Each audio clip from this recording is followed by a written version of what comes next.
Hey, welcome to Lumon Is Listening, the Severance recap podcast. A little bonus episode for everybody. I'm Matt S. And I'm Laci R, and I just hit the overtime fucking button. Contingency. Yeah, that's right, because they tried to send me on a cruise voyage. Tried to rope-a-dope me into not having thoughts about things anti-Lumen, and it nearly worked. I came home with a raging infection.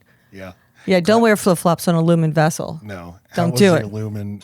To drop kayfabe, Laci, you were at a conference. Yes. I go to these conferences too. I didn't go to this one, but you know, we've been self-employed for almost 10 years. We work in our house, and the sort of severance idea of severing yourself to have neat work-life dividers, it doesn't exist for us because we work in our house. But going to those conferences is the time where you feel like you become a different person. I said this to someone. I said I feel like my innie, and they said blank stare because so few people knew of Severance. I didn't bring it up a lot because it's kind of like bringing up autism. I don't really want to hear people's ideas about it. I understand. I don't want them to have. I don't know. Just like I'm happy to talk, but don't talk back to me, please. Just nod. I don't know. So smart. Yeah. Yes. Astute you are. I'm working on shedding that part of my personality. It's a toxic nerd thing to be like, in an ideal world, people, if you had a love for a thing, let's say an intellectual property, let's say Star Wars. Oh, let's say it. And then you met another person out in the world who also likes Star Wars. In a nice world, you'd be like, oh, great, a person for me to bond with over our shared love of the thing. But for a lot of people, the immediate thing goes up of like, fuck that guy. He doesn't know what I know. He's not as good of a fan as I am. Or immediate mining for like the weaknesses, the pain points, the things that are like, what do you call that? Deal closers. What am I trying to say? Deal closers? That can't be it. Looking immediately for deal breakers. Like some people would say, a man with a ponytail, deal breaker. There you go. There you go. I wouldn't say it. Some people would. But doing a podcast for so long has made me a better person and better at engaging with people and meeting people online and talking to them. And we have different approaches to everything. And this is a bonus episode. Oh, yeah. Hey. Laci could not bear not giving her thoughts on I couldn't fucking bear it. Okay? Sweet Vitriol. Because, I mean, I don't have a ton of thoughts, but like my thoughts are different-ish. Well, this isn't going to be like our normal episodes. For one thing, it's audio only. Yeah. I'll put it on YouTube, but there won't be any video. It'll just be a thumbnail and you'll just hear us talking. It's going to be formless. We're not going to go through the episode like we normally do. Right. Here's an addendum. Guys, I came back from this fucking cruise and I always lose my voice on these things. I always have chapped lips, and this time I came back with an infection in my tongue. I know that sounds like I had a good time, and I did, but not the time you're thinking. But on the subject of feeling like you're severed when you go to the conference, because it's like, I can't even... We work at this conference. We're not attending it. We literally work for the organization that puts it on. So it's balls to the wall all day. 10 hours, 12 hours a day of helping people have their best conference. And if you get a text from the person who's taking care of your kid, you're like, oh, right, I have a child. No, I'm like, what the fuck? Do you think I have time to, oh my goddamn, oh, they're on fire. Okay, yeah, no, did you put them out? Okay, no, I love them. Okay, bye. And I know that the filmmaker who's so obsessed with this idea is Christopher Nolan. It's thematically there in so many of his movies, Interstellar most specifically. This idea of being split. A dad, not split. Where split time, from your loved one? Well, so there's usually a separation. Leonardo DiCaprio in Inception can't get back to his kids. McConaughey in Interstellar can't get back to his kids. He's on the other side of the universe. Right. But with Interstellar, time is moving differently for the daughter back at home. Which is true. I mean, your kids are experiencing, these years of their lives are formative. And yeah, every day of it you're missing like 10 grown-up days. I would buy that. And for you, the adult, it's like I spent 5 days working. It flew by. For the kid, it's like I was separated from my parent for 5 days. It was terrible. It was traumatic. It was different. I don't like it. And you're like, what are you talking about? It's the easy peasy. Okay, I'm not like that. I'm on the kids' side. Me and Matt very much acutely know what it does to our children. But you still do have to. They still need those reps. They still need to experience that. Just small doses. But we did we banked a lot of episodes of Load Bearing Beams ahead of time. The one that's coming out tomorrow. Everybody subscribe to Load Bearing Beams if you haven't. Enemy Mine, a 1985 sci-fi movie, comes out on the podcast tomorrow, March 14th. Happy Pi Day to all who celebrate.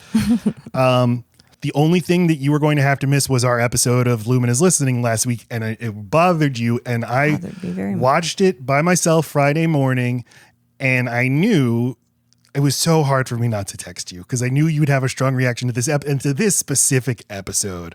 But you had said, like, I don't even want to think about Severance. I can't think about anything. It was just like thinking of my children. Like anytime someone asked me, "Hey, how are your kids?" while I'm at the fucking meeting, I'm like, no. And if anyone said Lumon, I'd run away. No one said it, but I was ready. So Sweet Vitriol, the Miss Cobell episode that the internet is not happy about, and that Smash Trivia John and I did an episode.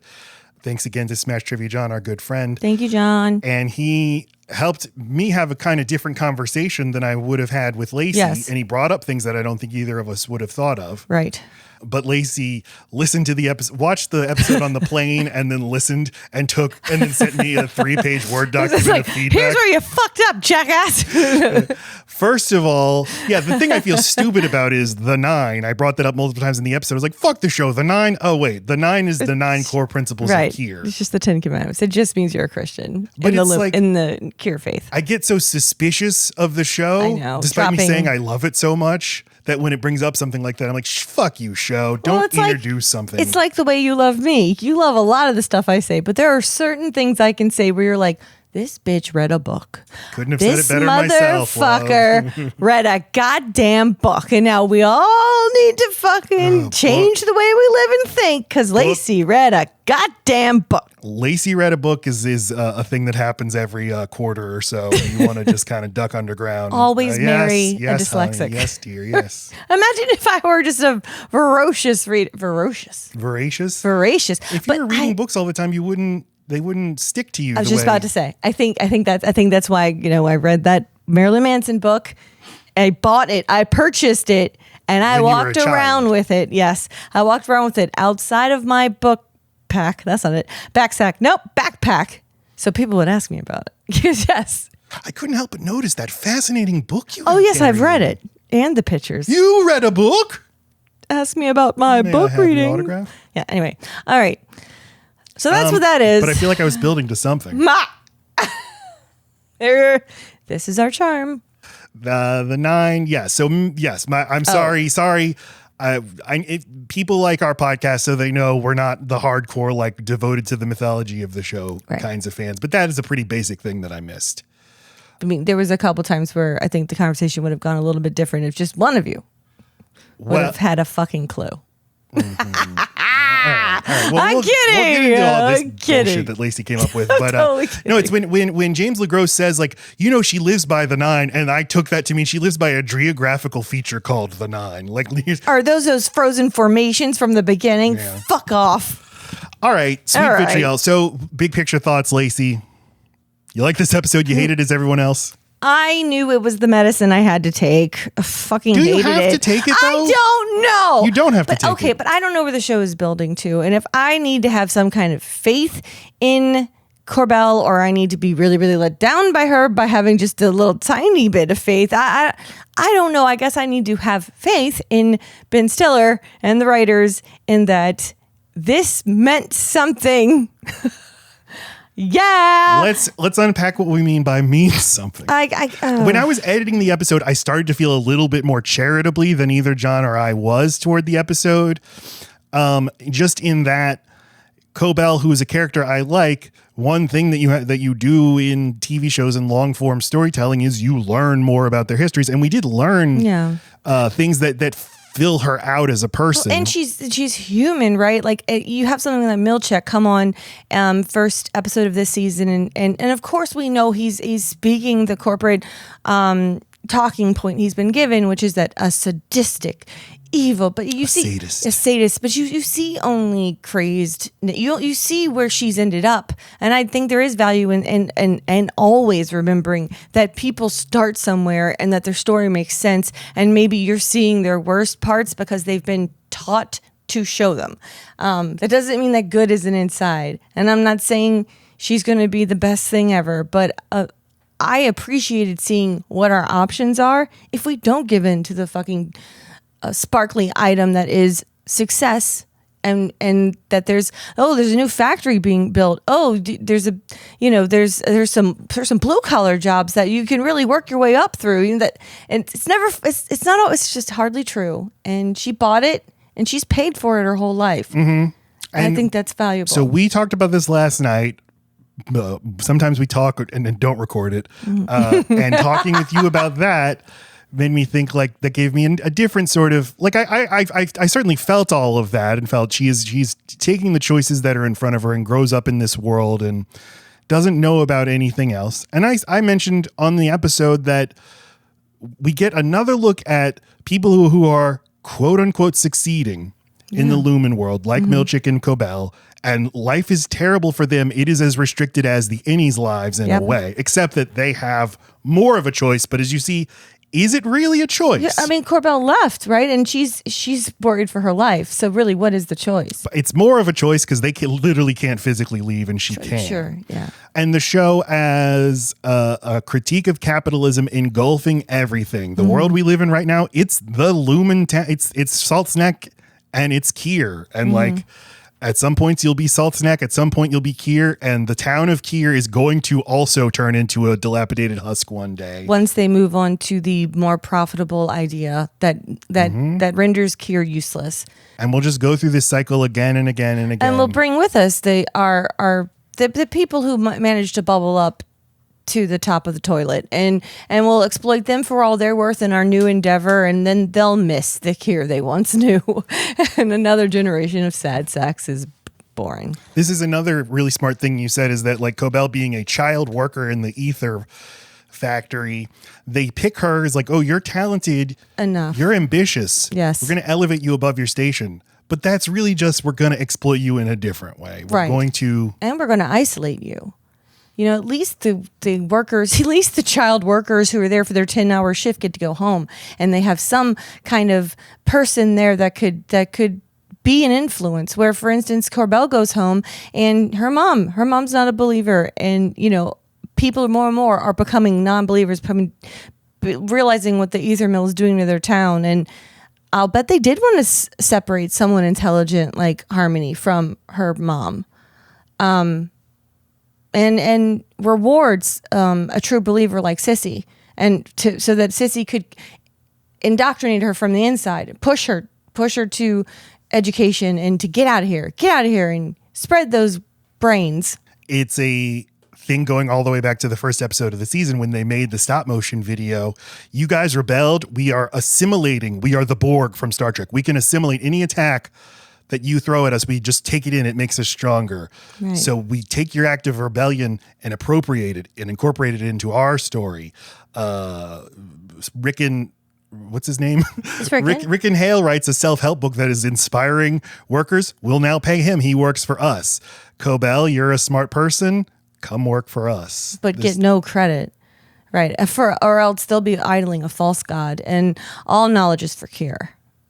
I like that the religion, as you see it, it's just like an elaborate version of The Office that says we're a family here, and here's what families don't do. They don't form unions. They don't seek personal credit. They don't ask for bonuses or raises or anything. They do not get leverage, except for leverage we've handed to them, so that it's very shaky, and we can remind them how we can just push them right back down the rungs of the ladder. Why would you need credit? We're so generous to you. We gave you this life. We built you this town. We gave you. This is why it's so exciting that you are Kier. That means all that you do. But that's your name. Don't you love that name? That means that the thing you did is for that name, but you're part of it.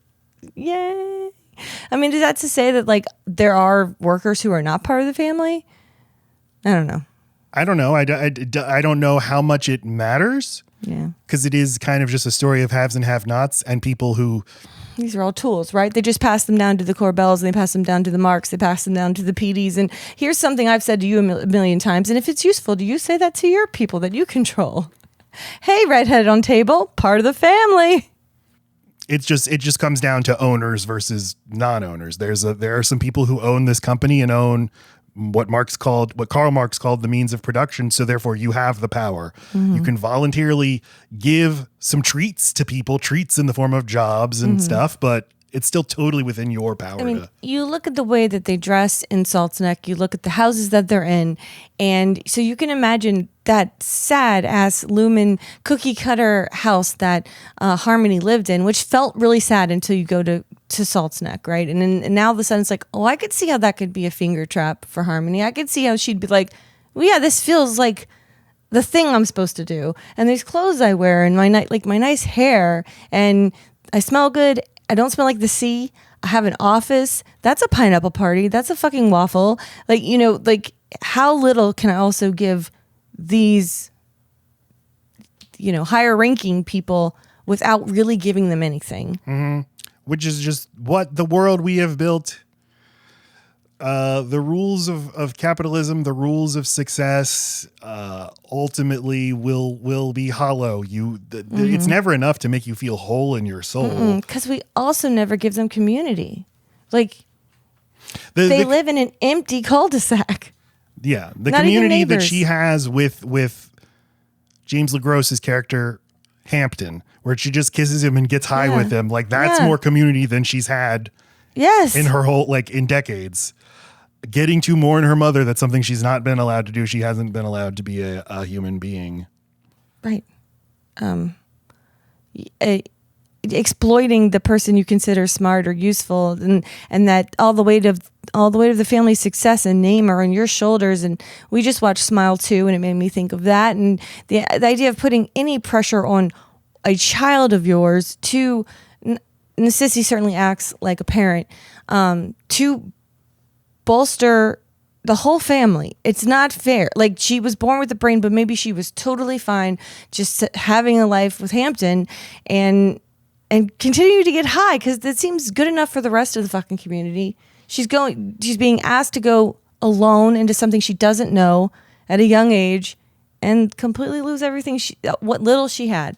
But the drug addiction is like that's a symptom, or that's a long-term effect of the exploitation, in the same way that people getting addicted to opioids is long-term. What is the name of that family? Please help me. The Sackler family? Sackler family. That's what I kept thinking of, obviously. Purdue Pharma, yeah. Yeah.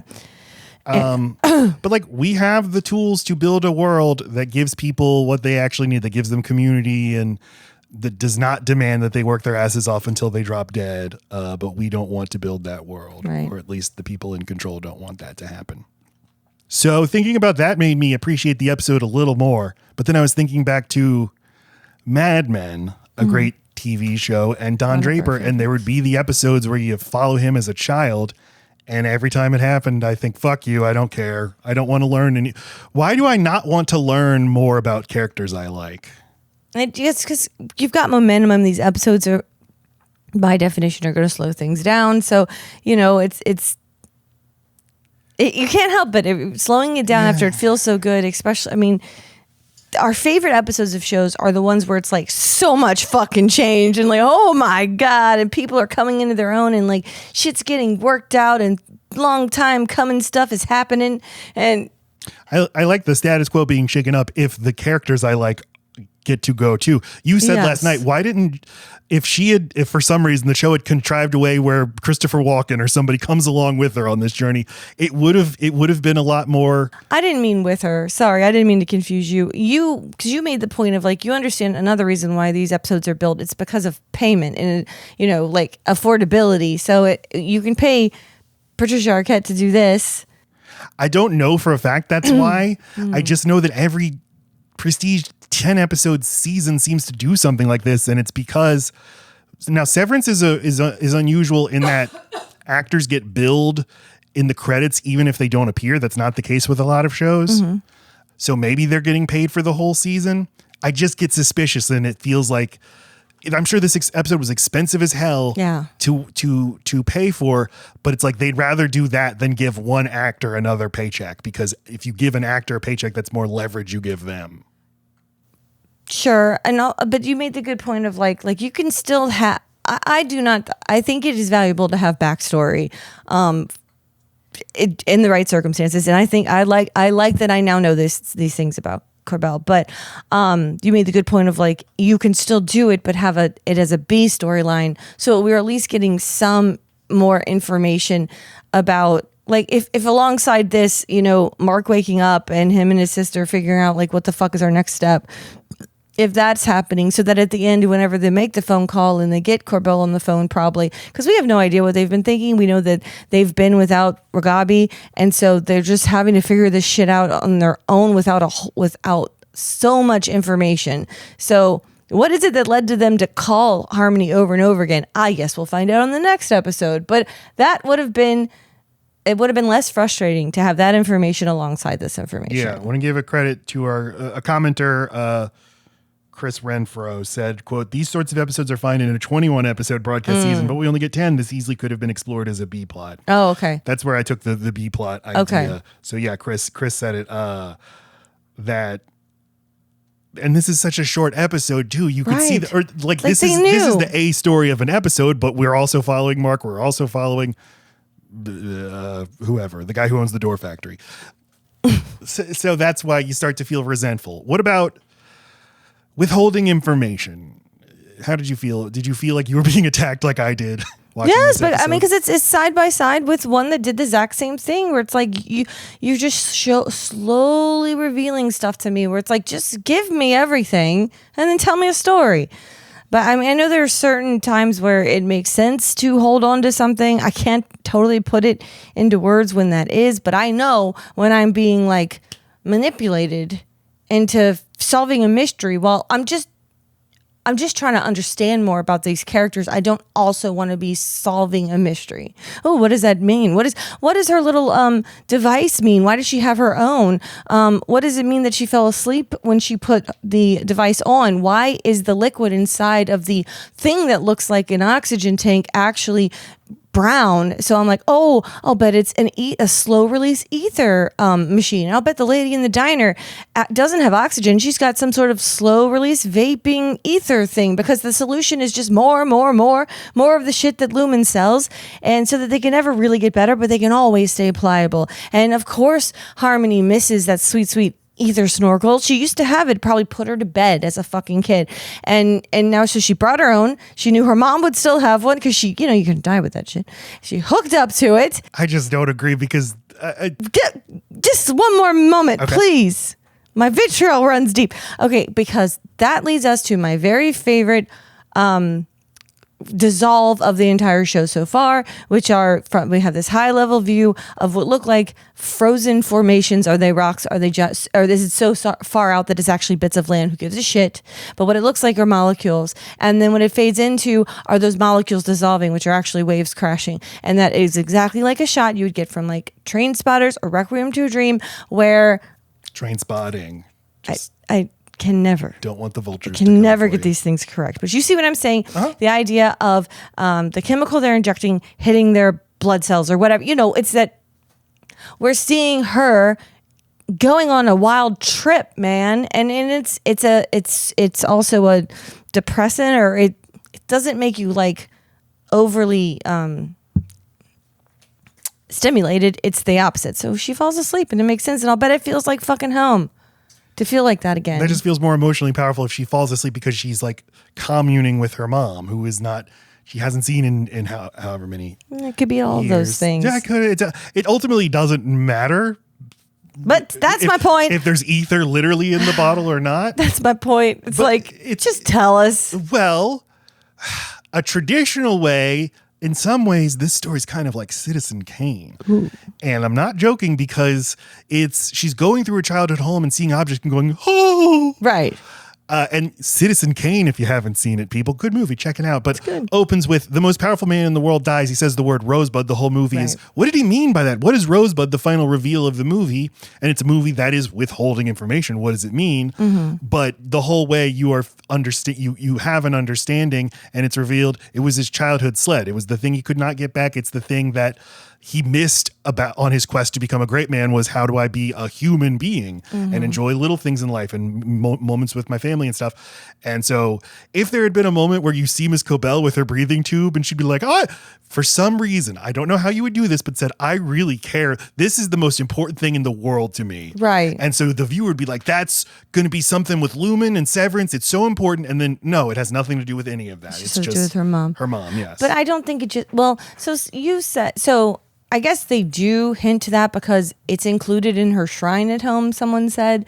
And someone also said that they could see that it said her mom's name on it. So that does go against my theory of like, no, everyone in that town, if they're down to party, get a device for, like if your kids need, what do you call that? Whenever they have to like breathe vapor to get healthy. A vapor? Yeah. What is it called? With a teddy bear? What was it? Right. I don't know. Albuterol? Whatever that shit. Instead, they get just a tiny bit of ether, So maybe as very young, you get one of these little things, and she just kept hers. Okay, whatever. You don't like mine. Yes, because isn't it more powerful that she's like, this is the only way I could connect is to try to breathe her. You're nasty. Plus, then she huffs ether with Hampton, and she's like, I haven't done that since I was 8. Unless you just did it an hour before, you liar. She hasn't done it with another person since she was 8, Matt. God, and yeah, she's a liar. She's fucking Harmony Corbell. Cobell. I had ours. I take them away. It's my world, Yeah. You're just a person in my beeline. You never know what she's going to soar. That's hilarious. That's hilarious. I couldn't take the R out. But you said that you had a different take on it from John and I, and I feel like I already discussed this. So it's just the ether? No, asshole. You guys seem to really feel that Sissy was the jealous one, or that, that she wanted to be the one that was chosen. And anyway, I equally think the jealousy goes the other way. I think neither of them understand what it is to be the other person, and that just as likely that Harmony is resentful that she didn't get to stay home and do what was already important to her. Well, I think if you review the tape, you will see that I said something like that. I said that Cobell says, I would have dropped everything and come home when she's arguing with her sister. And I said on the episode, I believe her. I don't think that's empty. I think she would have thrown it all away to go be with her mom again. Yeah, well, you spent more time saying Sissy was jealous. So I just wanted to say equal. Oh, all right. See, I told you, different take. Equal jealousy. Whoa, where did we go? Into another dimension with my big take. Whatever. I was on an airplane. I didn't feel good. All these things seemed more profound when I was typing them next to a child watching number blocks. But I like your take that Harmony Cobell, it's very possible that she's like, she could have thought, a good life is just being with my buddy in the ether mill and getting high or whatever. We as capitalist poisoned people would also look at that and say, no, that's a waste. That's no good. You want to make something of yourself. But time and time again, we watch documentaries of rich people and the highest wealth, the highest success, and they just seem so lonely. And I think Harmony was just promised something, and I'm sure she thought alongside it would be a life companion and the time to have a family if she wanted it, or at least in a relationship. And it doesn't look like she there's no way they told her she'd be celibate and alone. And when you look at all the top people, we have no evidence any of them have a mate except for Bert, and we don't know how top he is. We know Helena's alone. We know Helena's dad is alone, at least now he is. And Milchick certainly seems alone. So I don't know if it's like a monastery and they're agreeing to be celibate, but they certainly all seem to be. No, you just don't have the space. And yeah, these people could literally be married, but it's like, it doesn't matter that I'm married. Who cares? That's just my wife at home.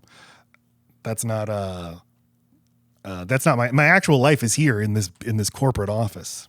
I'm just saying, probably seeing his face reminded her of like, yeah, I'm not living the life I thought I would. I don't know what I thought it'd be, but I didn't think it'd be this lonely.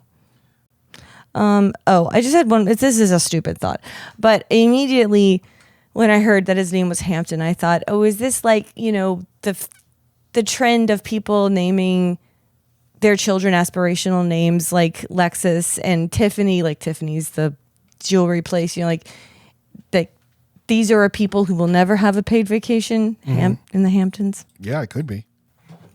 It's such a name. It's quite the name.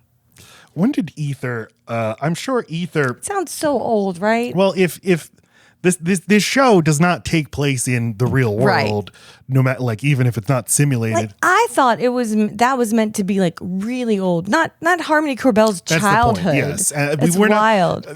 Patricia Arquette was born in 1967. Right in the 1970s, we weren't having ether. We didn't have ether mills. Or like saying they were working in the mercury mine or the lead paint pool. Like, I mean, I feel like even then we knew don't put them in a vat of lead paint. But this show has some anachronistic technology. You can't pinpoint when in time it takes place, and it mixes things. Mark types on a typewriter, but also has a smartphone. Right. It's like Napoleon Dynamite in that way, where there's technology from multiple different decades, and you can't. Although I'm pretty sure there's a point where you see a year, like you see it's 2017 or something on a piece of paper, but that doesn't matter. I mean, this is a fictional reality wherein there was ether in the 1970s. And also, do you mine ether? I thought it was a gas.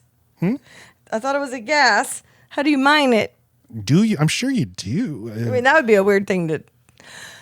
Like, do you let it out of where it's trapped and then you just catch the gas in a tank? Do you mine ether? I don't mind it. It just corrected your shit. Because Ethereum is a cryptocurrency. I know, which you do have to mine. All of it's about video games. Really satisfying results we're getting everywhere. Oh, okay. For the substance, diethyl ether is what it's commonly called, ether. Now, how do we create it? Well, let's see. Let's search for the word mine. Nope. That's just a chemical name. All right, so they've made something up here, guys. I don't know. You couldn't. I don't know. Do you mine ether? Somebody tell us. Do you mine ether? I don't mind it. No. You keep asking. I think it's Will great. you be mine? Ether mine. Anything else, Laci? Jesus. No, Matt. Sorry to bother you with my big brain. I like that. It was really hard not to text you about can't wait to hear what you think about this episode was something I texted and then deleted because you're like, what? It's a spoiler for you to capitalize this or to put this in all caps because that tells me that something's going to happen in this episode and I don't want to know that. Yeah, you keep saying you really wanted to text me and I keep thinking, what would you have possibly texted me? I don't know. I don't know either. You hate like any information. Well, I guess assuming I had seen it, what would you have even said? You know, if I had seen something. I just wanted to know that you didn't like this episode. I didn't like it. Yeah, but you had already primed me for that. Like you said how short it was while we watched the last one, last Friday, and we saw the name, we saw that Harmony was in it, and we both this is a Harmony bottle episode. And did we know that? I don't. Yes, we didn't. It doesn't say that because in the episode description it doesn't. No, we didn't say it we said it to each other. We didn't say it on the podcast, but you had already used 37 minutes. I think it's actually 44 minutes, but for some reason, it said 37. It's just the time of the episode, so it doesn't include the recap and the next week and the featurette. Right, but yeah, no, I was good to go on the fact that it was going to be isolated in some way. Predictions for tomorrow's episode. What's the name of it? Bert and Irv. Shut up. No, I don't know. Bert and Irvy. You don't know the name? No, I don't remember. That's how the name. I guess things. All right, let me pull up the name. Thank you. Tomorrow's episode After is Hours. the After Hours. I like the name of that. Directed by Uta Brisowitz. Fraulein Uta is back in the director's chair. What did was she the goat one before? She was Attila, our favorite episode. Fuck yeah, Uta. Everybody remember, she was the director of photography for MTV's Undressed, a show that, no, I didn't jack off to it, but I tried. Any port in a storm. Okay. Let's see. And then the final episode is Cold Harbor. So both of these episodes are written by Dan Erickson. When the creator writes the episode, it's big. But also, last episode of the season, it'll be important. So sad. All right. Well, I'd love in the comments if you guys are actually listening to this. Comments. If you're commenting on this. Okay, so you're listening, not watching, whatever. In some way, shape, or form, if you reach out and let us know, is there another show you would like us to go episode by episode by? We have long since discussed doing a episode for every leftovers. Leftovers, yes. It's our all-time favorite. But this has been the listenership of our main podcast, Load Bearing Beams, has grown as a result of this show because people have just discovered us and they're like, oh, I like them. I don't know that that's Why what's happening. I'm just saying assuming that's what's happening because it has grown much faster than it. So what we're saying is, will you help us Will do you that help us again? continue to grow? Right. What do you think would help grow us? So, but I think it has to be a current show because people like the shows, and then in the week where they have to wait to the new one, they listen to a podcast because that's fun. Okay. Well, you had a good idea I really loved. The Last of Us, and Yeah. I thought it was perfectly fine. And this is coming from someone who has a hard time looking at those things. At mushrooms. Ah! Doesn't even like the word. Ah! Yeah, The Last of Us, I don't know. It'll be a big buzzy show. I will be the rare guys person are talking listening? about it who doesn't love the show, but maybe That's I'll grow to interesting. love it. Grow. Yeah. You're trying to talk about mushrooms, not talking about mushrooms. I don't Maybe. appreciate it. All right. Well, anyway, I love their idea, their thoughts. Tell You're us. kind of already doing, you're already kind of mining the big thought sci-fi stuff by doing your podcast with on the Twilight Zone with your friend Patrick. So I guess that's already taken care of. I mean, I'm just saying, that's the kind of thing we like to talk about, right? Like, what do these things mean, and what does it mean about people when we think about them? Because the it's an other- anthology show, it's just a very different story each week. So Yeah. Well, anyway, but that's the kind of thing I like talking about with you. So I was thinking a Black Mirror would be something I'd love to talk about. I mean, maybe we could just talk about each episode of that, even though it's not something released. It's already happened. Because I like the hey, here's something that could happen. Now run with that. well, I think we got a good idea for a Patreon Hey. episode. Let's just pick our favorite Black Mirror episode and All talk right. about it. Yeah, Lacey mentioned it. I have a monthly Twilight Zone podcast that I just launched with my friend Patrick. The Sign, post up ahead, 2 words, sign space post up ahead. 3 episodes are out right now. 3. Yeah, the first at 3 you. episodes of the Twilight Zone. Check it out. Right. Okay. Well, in case I don't fuck you. Good afternoon. Good evening. Good bore. Good bore.